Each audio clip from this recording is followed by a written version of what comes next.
Hey, what's up, people? Back again with another Showdown replay, and I apologize that I haven't really been uploading all that much.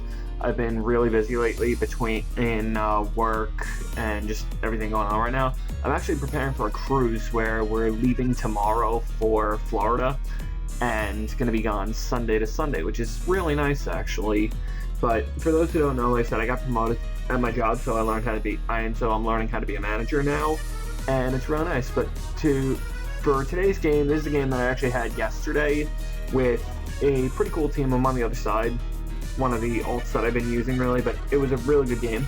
I don't really want to mess up my main alt points, considering I think I'm like number 250 or something on the OU ladder right now. I'd rather not test the team when I'm not really sure. But to run through it real quick, AB talent, AB Azumarill, Acrobatics, no item, SD Talent Flame, Offensive, Stealth Rocking Garchomp, Subpass Celebi, Defog Latios with HP Fire, and Bulky Mega Scizor with Bullet Punch Knockoff.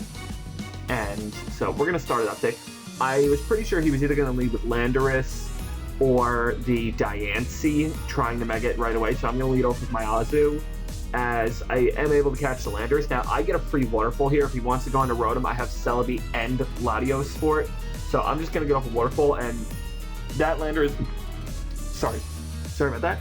I'm going to be able to take it out with Waterfall plus Aqua Jet. He's going to switch into Rotom. Now, I see no item. That means one of two things. It means he was either Choice Scarf or Resto Chesto. And looking at my team, I was confident he was going to Volt Switch there. He had no reason not to, because I was on a Azumarill and I couldn't really touch him. Here's the thing. If I went into Celebi, it's a free invite for Talonflame to come in, which I don't really have a dedicated real switching for Talonflame, because like I said, I'm offensive Chomp, not bulky Chomp for the first time in like 40 teams. So I didn't want Talonflame coming in. If I went into Latios, that would be a free invite for, his Azumarill to possibly come in, or possibly a Scarf Excadrill, which I really didn't want to happen, since I already saw the Rocky Helmet on Landorus. I thought his Excadrill might have been Scarf. But because of HP Fire, I really didn't want that being Protect Diancie, because he would win a speed tie, quote unquote, because HP Fire drops your speed, so he would actually outspeed me. So I'm going to make the risky play into my Garchomp. I was pretty sure he wasn't going to Hydro Pump, and if he Will-O-Wisp, either way I had a Lumberry, so it's not the end of the world. I am able to get the play right, and I'm going to be able to set up my Stealth Rocks as my opponent misses Will-O-Wisp. Not the most crucial thing in the world, it just means I'm going to be able to get up some extra free damage.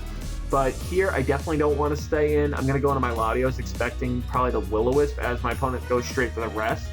And seeing that Azumarill and the Diancie, I really didn't want to go straight for Draco Meteor, because that would be a free potential Belly Drum or a Rock Polish from Diancie. So I'm just going to Psyshock. My opponent Volt Switches into Azu. Now, I stayed in Psyshocked.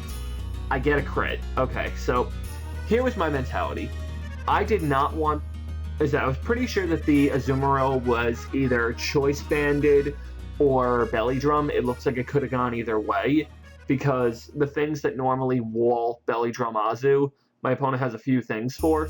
But I stay in and get off Psyshock damage, knowing that what I really wanted to do was potentially sack my Latios, because when you look at his team, he's got the Diancie, he's got the Talonflame, and potential Scarf Excadrill in the back, plus Diancie, who outspeeds me.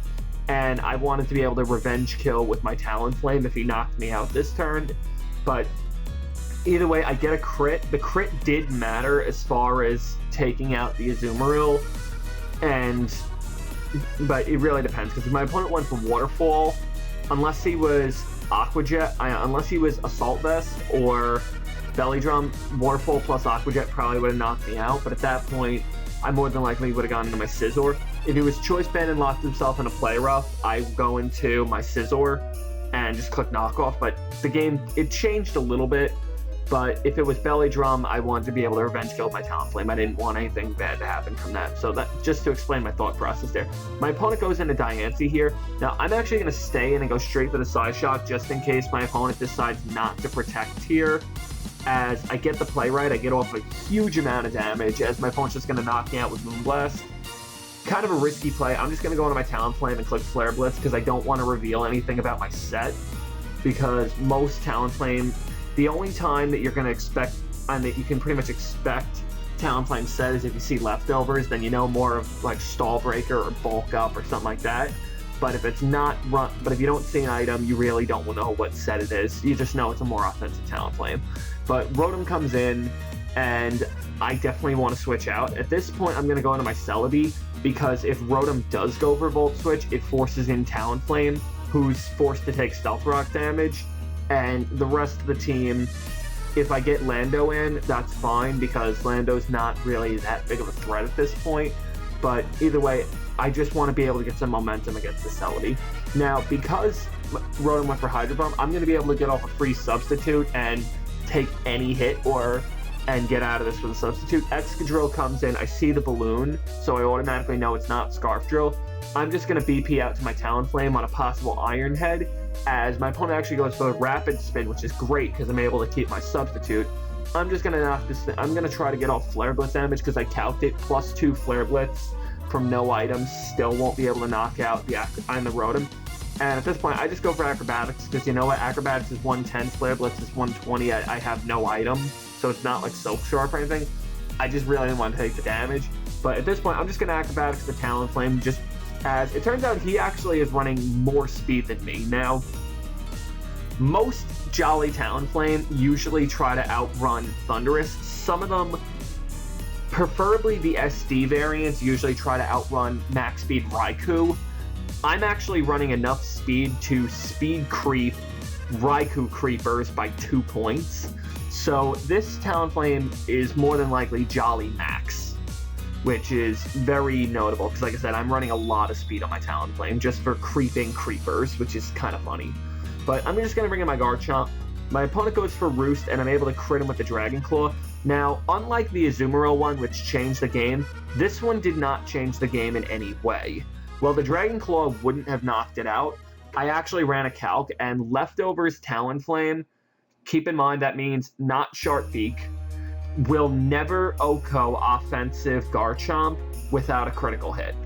And at that point, between the Rough Skin, the recoil from Brave Bird, plus Dragon Claw, because you can see with the crit, because crit does 1.5 times damage, Talonflame would have gone down either way, and the result would have been the same. But, gonna go into Rotom, Dragon Claw is able to knock it out. I just figured, you know what, stay in, get off the damage. And at this point, all I have to do is Dragon Claw and Earthquake. The only difference in the result would be I would have had to play around those two, but with Talonflame gone, Celebi won anyway, so it doesn't actually make a difference in the outcome of the game. The Azumarill crit made a difference, but it just changed the flow of the game more or less, rather than the result.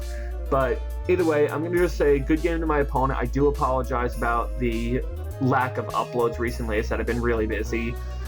But, like I said, I hope more people do check out my Ruby Randomizer Nuzlocke. I finished that up. I've been uploading it in parts as I can. But it doesn't seem to get the same support that some of my other Showdown videos do. I'm not going to be able to upload for a little while because, like I said, I'm going on a cruise, actually leaving tomorrow morning. The the limo's coming to pick us up at like 5:30 in the morning. So, yet another day I got to be up super early. It's crazy. I've been opening 5:45 the last 4 days just to give you guys some insight, but hope you guys enjoyed. Leave a like on the video if you do. Check out my other videos if you enjoyed content such as this one, and until next time guys, see you later.